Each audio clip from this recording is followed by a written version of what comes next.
दोस्तों नमस्कार। दोस्तों, दुनिया का सबसे बड़ा लोकतांत्रिक देश दो ही पिलर पर टिका है। एक पिलर है प्रचार और दूसरा पिलर है प्रोपेगेंडा। इस प्रचार और प्रोपेगेंडे के दायरे में आप दुनिया के सबसे बड़े लोकतांत्रिक देश की राजनीतिक सत्ता को संभाल सकते हैं। इन्हीं दो पिलर के जरिए आप सत्ता में बने रह सकते हैं। इन्हीं दो पिलर के जरिए दुनिया को चकाचौंध में समेटे रख सकते हैं और नए नए सपने पिरोते चले जा सकते हैं। क्योंकि इस देश की असल जमीन पर जब आप आएंगे तो आपको इस बात का एहसास हो जाएगा कि दरअसल संविधान के जरिए जिन पिलर का जिक्र इस देश में किया गया वो पिलर कहीं है ही नहीं। चाहे जिक्र कार्यपालिका का हो, विधायिका का हो, न्यायपालिका का हो, और चौथे पिलर के तौर पर फोर्थ स्टेट यानी मीडिया की मौजूदगी आप देखते हो। लेकिन जैसे ही हमने आपसे दो पिलर का जिक्र किया, प्रचार और प्रोपेगेंडा, तो इसमें आपको इस देश की दो हकीकत को आज मिला देना होगा। एक तरफ राजनीतिक सत्ता है और उस राजनीतिक सत्ता के तमाम बेहतरीन स्थितियों को बताने के लिए मीडिया है। मीडिया बिना राजनीतिक सत्ता के जीवित रह नहीं सकता और जो भी इन्वेस्टमेंट राजनीतिक सत्ता करती है वो मीडिया के लिए ही करती है।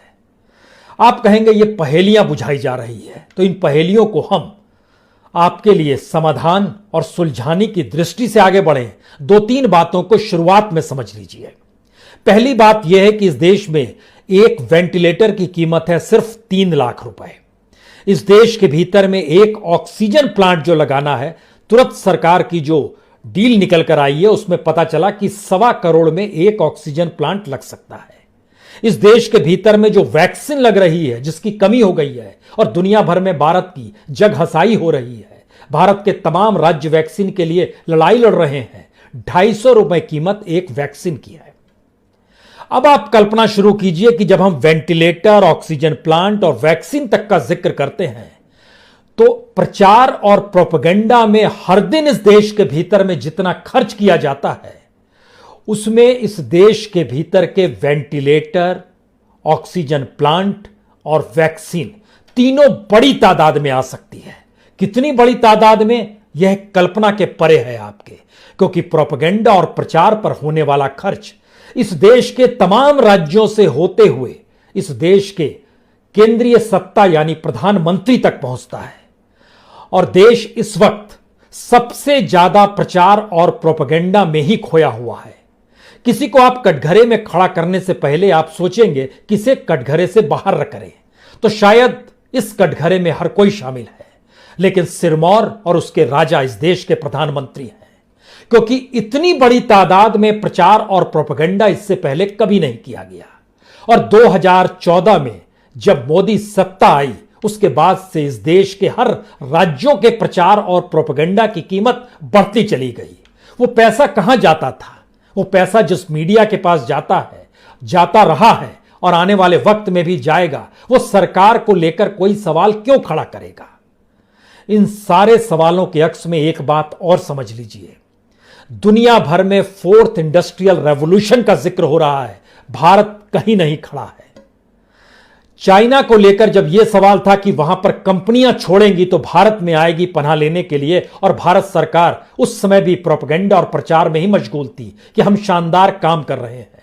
100 कंपनियों ने चीन की जमीन छोड़ी, भारत के भीतर सिर्फ 3 कंपनियां आई, उसमें से भी 2 कंपनियों ने एक एस्टेब्लिशमेंट यहां लगाया है तो दूसरा सिंगापुर में लगाया है। यानी भारत में फुल फ्लेजेड सिर्फ एक ही कंपनी आ पाई जिसने तमिलनाडु में अपना प्रोजेक्ट लगाया है, क्योंकि भारत में उसकी खपत सबसे ज्यादा है। भारत को अंतर्राष्ट्रीय तौर पर आज की तारीख में सिर्फ इसलिए देखा जाता है कि शायद इसे कुछ मदद की जरूरत है, लेकिन हमारे पास तो अथाह पैसा है प्रोपेगेंडा के लिए, हमारे पास अथाह पैसा है प्रचार के लिए। और शुरुआत हमें लगता है कि इस देश के प्रधानमंत्री से ही करनी चाहिए। और आज से नहीं, 2014 से जब हमने आंकड़े देखने शुरू किए और सारे आंकड़ों को मिलाया तो 4 सोर्स है इस आंकड़े के। पहले जानकारी दे दें, इससे पहले देश के जो सूचना प्रसारण राज्य मंत्री होते थे राज्यवर्धन राठौड़, उन्होंने लोकसभा में जवाब दिया था 2018-19 में प्रधानमंत्री के प्रचार प्रसार पे कितना खर्च होता है। बीजेपी के एक लोकसभा के सदस्य हैं अशोक महादेव नेते, इन्होंने भी लोकसभा के भीतर एक सवाल का जवाब दिया था कितना खर्च होता है। इसके अलावे आरटीआई, वो इंडियन एक्सप्रेस की आरटीआई है, वो Mumbai based RTI activist Anil Gadgil की आरटीआई है, और इसके अलावे नोएडा बेस्ड एक एक्टिविस्ट है रामवीर तनवर। इन तमाम लोगों के जरिए जो भी डाटा निकल कर आया, जब उसका एवरेज निकालने की हमने कोशिश की और समझना चाहा कि कितना खर्च होता है प्रधानमंत्री के प्रचार को लेकर, और आज से नहीं 2014 से होते चला आया है, और यह टारगेट हमने लिया मार्च 2020 तक का, क्योंकि मार्च 2020 के बाद का भी डाटा नहीं आया है। और इस दौर में प्रधानमंत्री खामोश भी हैं, चुप्पी भी ओढ़े हुए हैं, प्रचार प्रसार शायद कम हो चला है, लेकिन बहरहाल 6,704 करोड़ 97 लाख रुपए इन 6 बरस के भीतर प्रधानमंत्री के प्रचार में खर्च हो गए। बरस दर बरस देखिएगा तो 2014-15 में 959 करोड़ रुपए, 1,160 करोड़ रुपए 2015-16 में, 1,264 करोड़ रुपए 16-17 में, 17-18 में 1,313 करोड़ रुपए, 18-19 में 1,274 करोड़ रुपए, 19-20 में सबसे कम हुए हैं 713 करोड़ रुपए। लेकिन सवाल यह है कि जब सबको मिलाते हैं 6,704 करोड़ 97 लाख रुपए, तो यह प्रति साल जो बैठता है वह तकरीबन बैठता है 1,117 करोड़ रुपए हर साल प्रचार पे खर्च हो रहे हैं। सिर्फ एक जानकारी आपको और दे दें, क्योंकि आज जो तमाम प्रचार और प्रोपेगेंडा का हम जिक्र कर रहे हैं उसमें हमने वह हिस्सा हटा दिया है जो वाकई सरकार के नोटिफिकेशन की जानकारी इस देश की जनता को होनी चाहिए, नागरिकों को होनी चाहिए। ये ऐसे प्रचार हैं जो सिर्फ अपनी चकाचौंध दिखाने और चकाचौंध लुटाने के लिए किए जाते हैं। हमने ये काम किया, हमने ये काम किया, हम ये काम करने वाले हैं, और इतना पैसा है। और हम आपको बताने जा रहे हैं वेंटिलेटर 3 लाख में आता है, कमाल की चीज है। हम आपको बताते हैं ऑक्सीजन प्लांट 1.25 करोड़ में लगता है। हम आपको बताते हैं वैक्सीन 250 रुपए में आता है। तो इस प्रचार की कीमत को अगर इनमें तब्दील कर दिया जाए तो इस देश में हॉस्पिटल्स की कमी नहीं बचेगी, वैक्सीन की कमी नहीं रहेगी, ऑक्सीजन प्लांट की कमी नहीं रहेगी, आईसीयू बेड के साथ वेंटिलेटर जुड़ा हुआ हर बेड के साथ जुड़ चुका होगा। उसके अलावे भी कई बेड इस देश में क्रिएट हो चले होंगे। क्योंकि प्रधानमंत्री के जरिए जो प्रचार किया गया, सवाल है कि इन बातों का जिक्र मीडिया क्यों करेगा। आज इसे समझ लीजिए, मीडिया भी क्यों करेगा जब पैसा उसके पास आ रहा है। इन 6 बरस में 2014 में सत्ता से आने के बाद 2020 तक टेलीविजन यानी इलेक्ट्रॉनिक मीडिया को 2,829 करोड़ रुपए प्रधानमंत्री के जरिए इस प्रचार के हिस्से में दिए गए। प्रिंट मीडिया को 2,777 करोड़ रुपए दिए गए, इंटरनेट को 101 करोड़ रुपए दिए गए, और आउटडोर प्रचार प्रोपेगेंडा को 997 करोड़ रुपए दिए गए। अब आप कल्पना करने की शुरुआत कीजिए, टेलीविजन को हर दिन 1,29 करोड़ रुपए दिए जा रहे थे, प्रिंट मीडिया को हर दिन 1,26 करोड़ रुपए दिए जा रहे थे, इंटरनेट को हर दिन 4,61,000 रुपए दिए जा रहे थे, आउटडोर में लगभग 45 लाख रुपए हर दिन दिए जा रहे थे। और इन सब को जब आप जोड़ते हैं तो प्रधानमंत्री प्रतिदिन का खर्चा जो प्रचार पर हुआ, जो भी प्रोपेगेंडा पर हुआ, वह 3,06 करोड़ है। अब आप सोचना शुरू कीजिए कि इस 3,06 करोड़ अगर एक दिन का खर्चा था, तो इसका मतलब यह है कि इस देश के भीतर में जब 1.25 करोड़ में ऑक्सीजन प्लांट लग जाते हैं तो 3 ऑक्सीजन प्लांट लग जाते। जब 3 लाख में वेंटिलेटर आ जाते हैं तो कितने वेंटिलेटर आ जाते हैं इस देश के भीतर में। सिर्फ एक दिन के प्रचार का जिक्र हम यहां कर रहे हैं। वैक्सीन जो 250 रुपए के भीतर फंसी हुई है, वो कितनी बड़ी तादाद में वैक्सीन आती। हमें लगता है कि इस स्थिति में इस देश में प्रचार और प्रोपेगेंडा जो है, वो सवाल सिर्फ प्रधानमंत्री तक ही नहीं टिकता है। हम इस प्रधानमंत्री की परिस्थितियों पर फिर लौटे, उससे पहले एक स्थिति और आपको बताते चलते हैं राज्यों की। दिल्ली के केजरीवाल को लेकर भी बड़ी बहस हो रही है कि यह भी सिर्फ प्रचार में ही व्यस्त रहते हैं। हमने उनका भी डाटा निकाला और इसमें कोई दो मत नहीं है कि 2021 यानी इस साल की शुरुआत में जनवरी, फरवरी, मार्च में इन्होंने लगभग 150 करोड़ रुपए सिर्फ प्रचार में फूके हैं, सिर्फ इन 3 महीनों के भीतर में। यानी हर दिन तकरीबन 1.5 करोड़ से ज्यादा ये प्रचार में उड़ा रहे थे। जनवरी में 32 करोड़ 52 लाख रुपए उड़ा दिए, फरवरी में 25 करोड़ 33 लाख उड़ा दिए, मार्च में 92 करोड़ 48 लाख उड़ा दिए। लेकिन 2015 से 2020-21 तक इस दौर में 804 करोड़ रुपए केजरीवाल ने भी प्रचार पर फूंक डाले। एक्यूरेट चाहिए तो 804 करोड़ 93 लाख रुपए उड़ा दिए। यानी इसका मतलब यह है कि लगभग हर दिन जो फूंका जा रहा था केजरीवाल सरकार के जरिए इन 6 साल में 36 लाख रुपए प्रतिदिन प्रचार पर फूंका गया। 36,75,000 रुपए यह हर दिन फूंका गया। और यह तमाम राज्यों के मुख्यमंत्रियों की परिस्थिति है। इस देश के भीतर में जब हमने एवरेज निकालना शुरू किया तो पता चला उत्तर प्रदेश, महाराष्ट्र, कर्नाटक, तमिलनाडु, इनका जो एवरेज निकल कर आ रहा था वो तकरीबन 200 करोड़ के पार प्रति साल खर्च किया गया। ऐसा नहीं है कि मौजूदा वक्त में जो सीएम है उनसे पहले भी सीएम इसी रूप में कर रहे थे। यानी प्रचार और प्रोपेगेंडा इस देश की डेमोक्रेसी को जिंदा रखने या बताने का सबसे बेहतरीन पिलर है। बाकी चीजों से कोई मतलब नहीं है। केजरीवाल अगर 36,75,000 रुपए एक दिन में खर्च करते हैं तो प्रधानमंत्री मोदी 3 करोड़ 6 लाख रुपए हर दिन खर्च करते हैं। जैसे प्रधानमंत्री मोदी का जिक्र हुआ, हमें लगा है एक झटके में मनमोहन सिंह का जिक्र आपके साथ कर दे। मनमोहन सिंह 10 साल तक प्रधानमंत्री रहे और इस 10 साल में उन्होंने खर्च किया 2,658 करोड़ रुपए, यानी प्रतिदिन 72 लाख। 10 साल तक प्रतिदिन 72 लाख के हिसाब से मनमोहन सिंह का प्रचार चल रहा था। मोदी सरकार का प्रचार 3 करोड़ 6 लाख के हिसाब से चल रहा है। केजरीवाल के बाद हमें लगता है एक जिक्र होना चाहिए नीतीश कुमार का। नीतीश कुमार इसलिए क्योंकि नीतीश कुमार इससे पहले लालू यादव के साथ भी रह चुके और फिर कांग्रेस के साथ भी रह चुके, लेकिन उनके प्रचार की ताकत 2014 के बाद बजट बढ़ गया।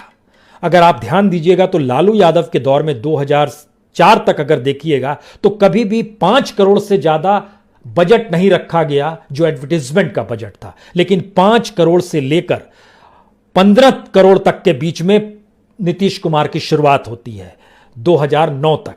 2009 से वो रवानगी पड़ती है और होते होते 46 करोड़ तक पहुंच जाती है 2014-15 तक। 2014-15 में नीतीश कुमार के बजट में रवानगी आ जाती है। वह 83 करोड़, फिर 98 करोड़, फिर 86 करोड़, फिर 92 करोड़ और 18-19 में वो 133 करोड़ 53 लाख रुपए प्रचार पर फूकते हैं। यानी उनका जब निकाला गया कि आखिर वो डेली खर्च कितना करते हैं तो पता चला 27 लाख रुपए बीते 6 बरस के दौर में हर दिन प्रचार कर रहे थे।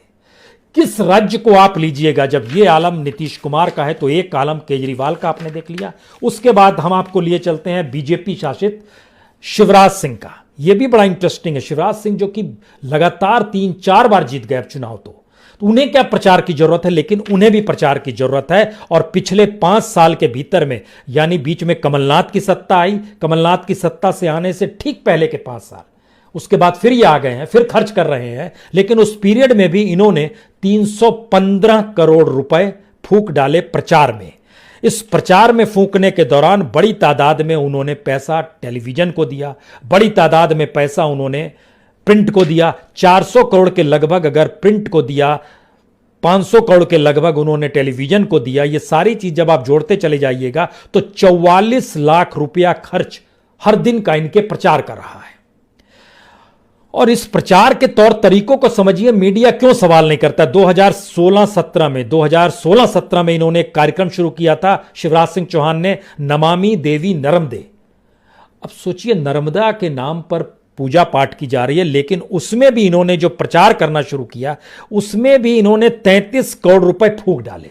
इस 33 करोड़ में लगभग 13 करोड़ टेलीविजन वालों को दिए, 10 करोड़ प्रिंट वालों को दिए, 9-9.5 करोड़ रुपए आउटडोर में फूंक डाले। यह एक स्थिति। और जो यात्रा कराने के लिए निकल चलते थे कि हम यात्रा कराएंगे पत्रकारों को गाड़ियों के जरिए, उस गाड़ियों का जब बिल निकल कर आया तो पता चला कि वह भी बिल लगभग 13,30,000 का बिल गाड़ियों के उस पर है। पत्रकार क्या सवाल करेगा जब वो सुविधाओं का उपभोग कर रहा है उस सरकार के जरिए जो सिर्फ प्रोपेगेंडा और प्रचार पर टिकी हुई है। ऐसा नहीं है कि कमलनाथ जब कुछ महीनों के लिए आए और वह पहले 6 महीने का डाटा हमको मिला जो खुद उनकी सरकार द्वारा जारी किया गया था 17 दिसंबर 2018 से 20 जून 2019 के बीच में उन्होंने 68 करोड़ रुपए फूंक डाले। टेलीविजन को दे दिया 51 करोड़, टेलीविजन को दिया 16 करोड़, प्रिंट को दिया 51 करोड़। हर कोई सिर्फ प्रचार और प्रोपेगेंडा पर चल रहा है। इस प्रोपेगेंडा के बीच में ऐसा नहीं है कि कांग्रेसी मुक्त है इनसे। छत्तीसगढ़ की सरकार है, भूपेश बघेल की सरकार। इनको आए हुए जो 2 साल का वक्त हुआ है नवंबर 2018 में आए थे।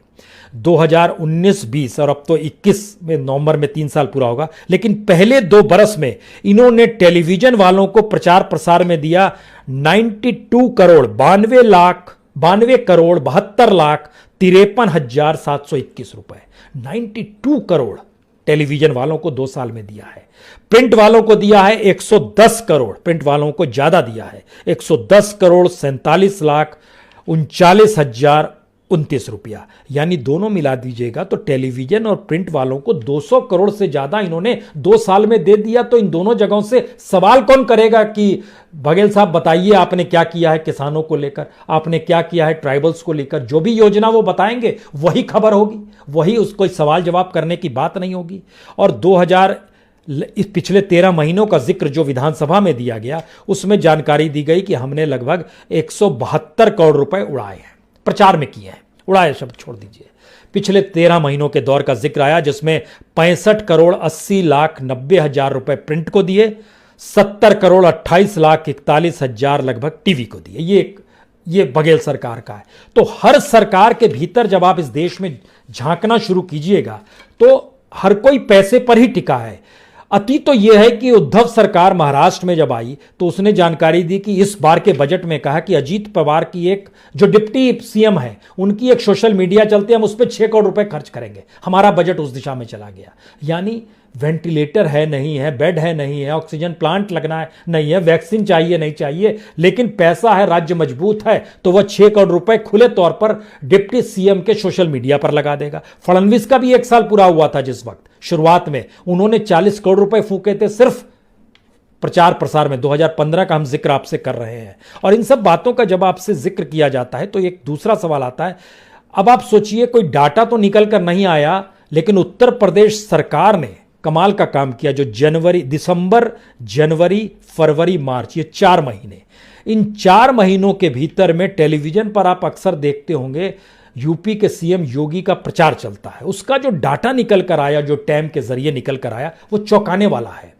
58,000 मिनट का मतलब इस 4 महीने में, यानी 3 यानी 120 दिनों में 58,000 मिनट का मतलब है 966 घंटे।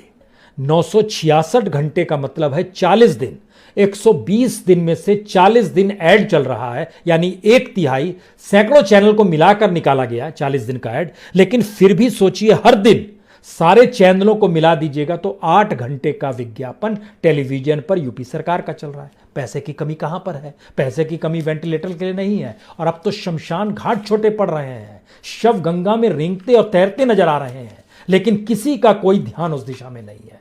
सवाल यह है कि इतनी बड़ी तादाद में जब हो रहा है तो इसके डाटा को हम कैसे आपके सामने रखें, क्योंकि न्यूनतम से न्यूनतम परिस्थितियों को जब हम देख रहे हैं विज्ञापनों की, तो इस देश के भीतर में प्रधानमंत्री का लगभग 1,117 करोड़ और राज्यों का मिला दीजिएगा जो 28 राज्य हैं और 8 केंद्र शासित राज्य हैं, लगभग 4.5 से 5,000 करोड़ रुपया प्रति साल के विज्ञापन पर खर्च हो जाता। और हर दिन के विज्ञापन पर जब आप आ जाइएगा तो राज्य तकरीबन 13 करोड़ खर्च कर देते हैं, 3-3.25 करोड़ रुपए केंद्र सरकार खर्च कर देती है। यानी हर दिन हम 15-16 करोड़ रुपए सिर्फ प्रचार प्रोपेगेंडा में फूंक रहे हैं। और इस प्रचार प्रोपेगेंडा के दायरे में वह मीडिया आ रहा है जो इस डेमोक्रेसी के 4th स्टेट के तौर पर जिसकी पहचान थी। यह वाकई कल्पना के परे है कि जिस डेमोक्रेसी का हम जिक्र कर रहे हैं, और जब हम पिलर्स का जिक्र करते हैं तो उसमें एग्जीक्यूटिव का जिक्र होता है, लेकिन कैबिनेट आज की तारीख में कहां पर है? आप बताइए, आपको कहीं कैबिनेट नजर आती है? क्या आपको लगता है कि कोई मंत्री किस रूप में, किस तरीके से इस देश के भीतर में जो एक इमरजेंसी वाले हालात हैं विपदा को लेकर, उसको लेकर वो कहीं काउंटर तौर पर चीजों को लड़ने को तैयार है? वो बता पा रहा है, कर पा रहा है? अगर एग्जीक्यूटिव नहीं है, अगर विधायिका नहीं है, इस देश के ब्यूरोक्रेट्स का क्या हाल है? अगर उनके जरिए चीजें इंप्लीमेंट नहीं हो पा रहे, इस देश की न्यायपालिका की कौन सी परिस्थिति है जिसमें उसके भी हाथ पांव फूल गए? वो निर्देश दे तो किसे दे? अटॉर्नी जनरल जिन तर्कों को सामने रखते हैं तो वो स्टेट के तर्क होते हैं, यानी केंद्र सरकार के तर्क हैं। उसको काउंटर वो कैसे करे? अगर इन परिस्थितियों के भीतर में भारत की डेमोक्रेसी के तमाम पिलर ढहते चले जा रहे हैं, वो नजर नहीं आ रहे हैं, वो गायब हैं, मिसिंग हैं, तो ऐसे में फोर्थ स्टेट की भूमिका को ही अपनी भूमिका के साथ इस दौर में प्रचार और प्रोपेगेंडा के जरिए राजनीतिक सत्ता ने अपने साथ जोड़ लिया। शायद इसीलिए कोई सवाल नहीं है, यह डर नहीं है मीडिया के भीतर का, यह प्रॉफिट और कमाई है।